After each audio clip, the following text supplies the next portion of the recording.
What is up, you guys? This is D-Man HD, and I am back. And yes, you get to finally see my face, but you already saw it earlier today with my Micah High pack opening video. But this has been actually recorded on Wednesday night. I'm recording this at halftime of the NBA Finals game between the Heat and the Lakers, where the Lakers are actually currently winning. But you know, it's Thursday. We gotta do our weekly pick'ems. Last week we went 10, 5, and 1, or no. Did we go 11, 4, and 1? I don't know. I'll have to check that. But yeah, another good week for us. I mean, the Bengals and the Eagles tying actually was really weird. But yeah, let's get into it. We got the toilet bowl of the week. We got the Dolphins. That was last week, D-Man. We got the Broncos and the Jets.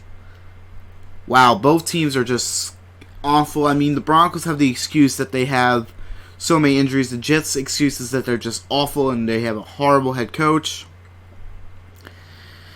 I'm gonna take the Broncos in this one, as my phone is going off because I'm getting a text. We're gonna take the Broncos in this one. It's not gonna be a fun matchup. It's gonna be a bad game in my opinion. But we're gonna take the Broncos. I think this is the final straw that Adam Gase needs to get fired for the Jets. And then maybe Darnold can resurrect his career. Or, you know, they tank for Trevor. We got the Ravens and the football team. I'm taking the Ravens. This was a pretty easy one to pick. Lamar Jackson is going to be hungry for revenge after losing last week against the Chiefs. And I think this Ravens team is just going to dominate the football team. They don't have Chase Young. They don't have Iodonis. Yeah, it's going to be a very bad matchup for this Washington football team. We got the Chargers, who were upset by the Panthers last week against the Tampa Bay Buccaneers. Give me Tampa Bay. They're not going to have Chris Godwin, which probably means Scotty Miller's going to have to step up. Mike Evans, he's having a pretty immaculate season. I think he's having... I know in the Saints game he had 1 catch for 1 touchdown, and last week he had 2 catches for 2 touchdowns. He's having a really good season if you just want to, like, you know, catch for touchdown rate. It's really remarkable what Mike Evans is kind of doing, as I joke around with that. I'm going to take the Buccaneers in this one. I really do think the Buccaneers are finally hitting their groove, and they're gonna be a team to watch. I mean, the NFC South right now, not a very strong division. I mean, you got the Falcons, who can't keep a lead. They're 0-3. You got the Saints, who are 1-2. And you got the Panthers, who are 1-2 as well. Like, Tampa Bay could really run away with this division starting very soon. So I'm going to take the Buccaneers on that one.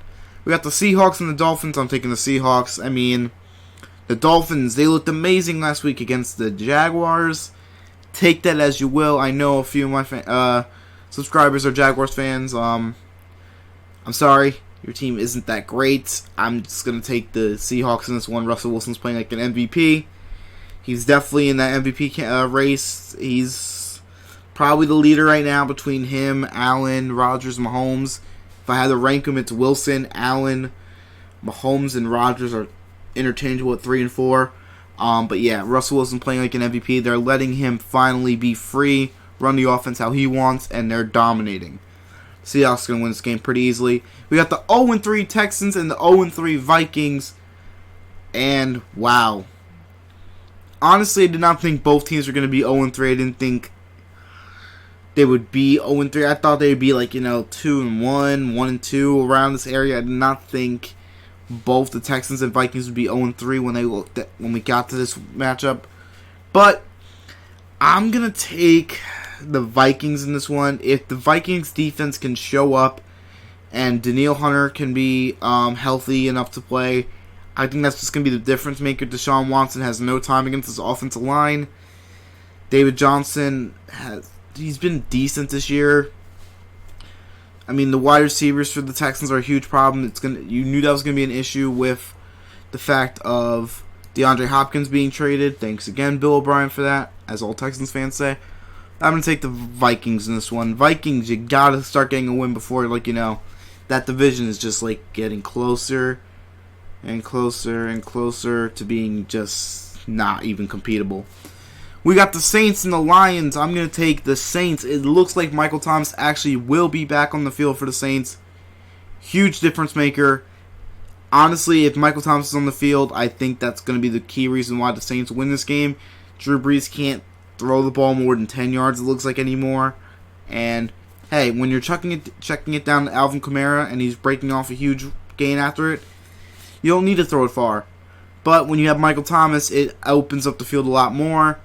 If Michael Thomas is there, I think the Saints win. And even if he doesn't play, I still think the Saints win, but it's going to be a closer game if Michael Thomas does not play. As you look at the games, Michael Thomas is not in. They lost both games. So Michael Thomas may be that true difference maker for the Saints. Cleveland at Dallas. Excuse me. Excuse me again. No, that's not COVID. It was just literally clearing my throat. So calm down, everyone. We got the Browns and Cowboys. I'm going to take the Cowboys in this one. I think they lost to two really good teams.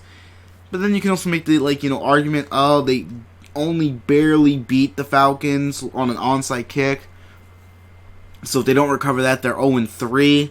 But they're one big play away, they're one blown call away against the Rams from being 2-1. So it's interesting. I mean, Dallas is I can't figure Dallas out. 1 week they're good, 1 week they're not. It's the Dak Prescott effect. I think Dak Prescott is average, in the sense that when it's on him, he's not going to win the game by himself. He needs help, and it's evident that he does really need that help, and if he can't get it, he's not going to be the one to win a game by himself, in my opinion. Now, granted, you're going to say he led the league comeback against Falcons. He was out for a little bit of that game, just saying.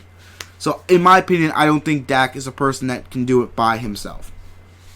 We got the Jaguars and the Bengals. I picked the Bengals to get their first win last week, and they tied. Let that sink in.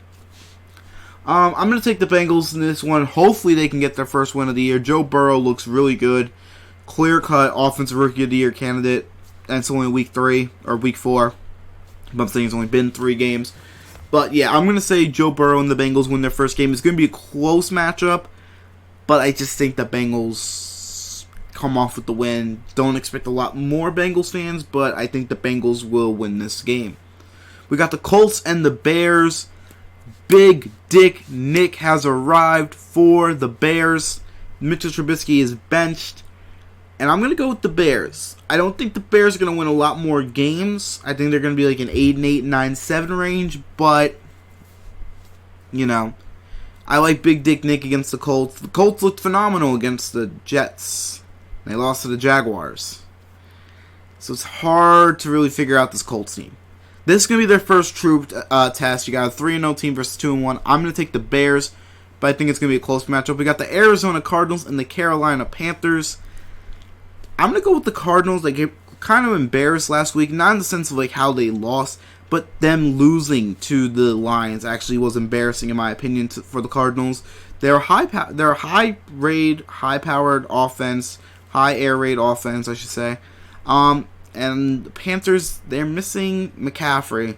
And when you look at McCaffrey, he's their offense. And when he's not there, it slows down a lot for Carolina. I'm going to take the Cardinals in this one. We got the Giants and the Rams. And if you don't know what that means, that is going to be my lock of the week.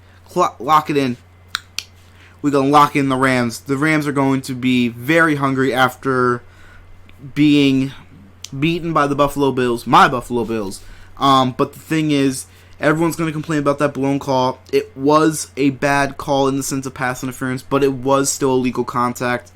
And the Rams did make a really good comeback. They just fell short. I think the Rams are going to come back hungry and beat up on this Giants team.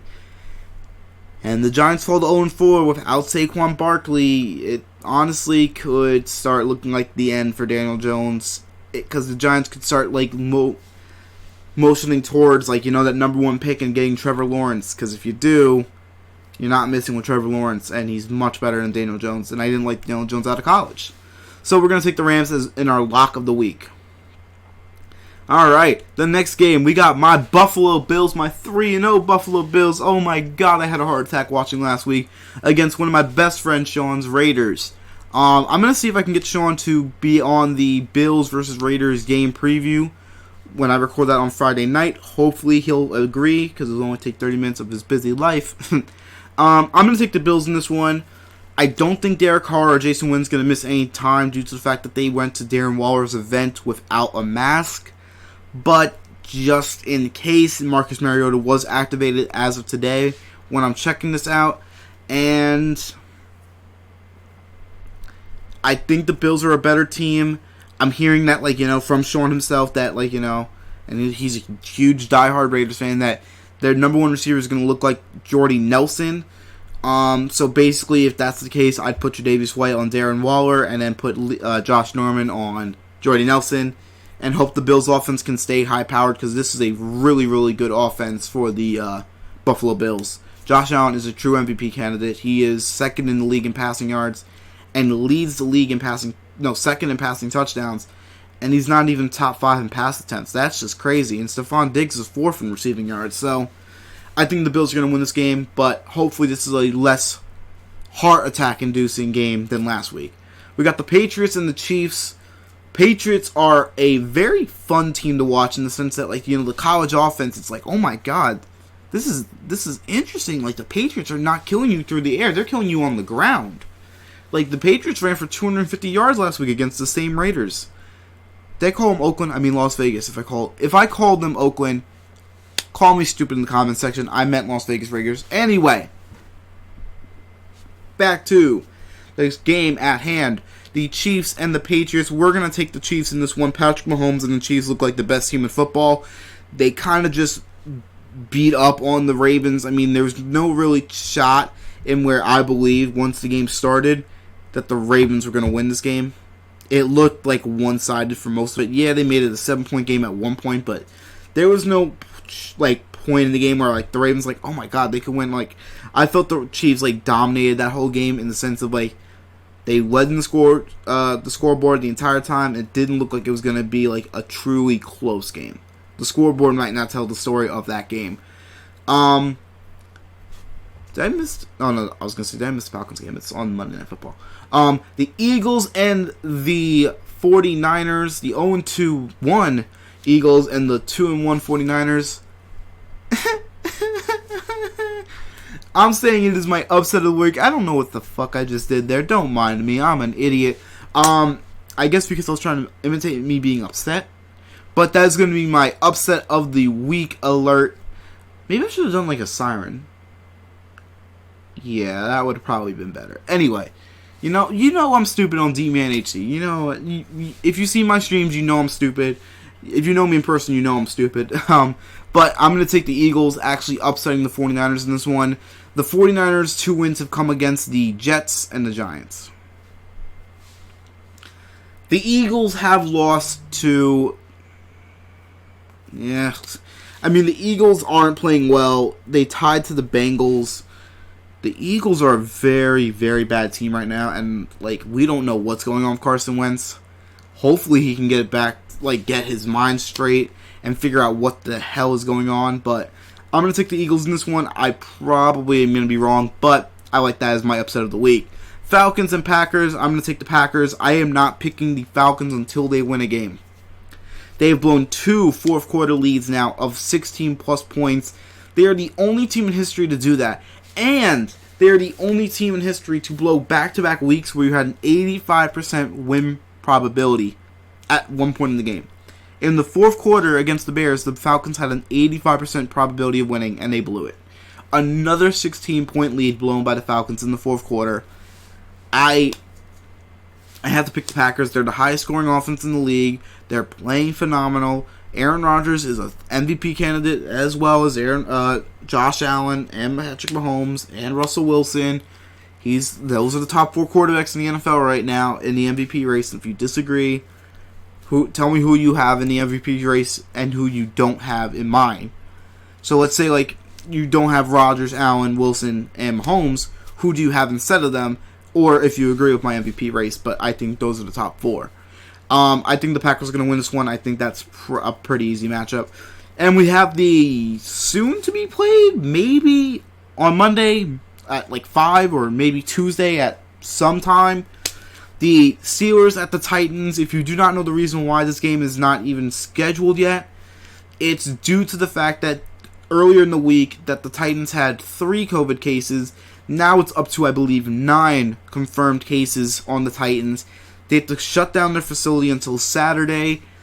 I do not know when this game is going to be played. I don't think it's going to really matter. I think the Steelers are going to be able to win this game for one reason and one reason only.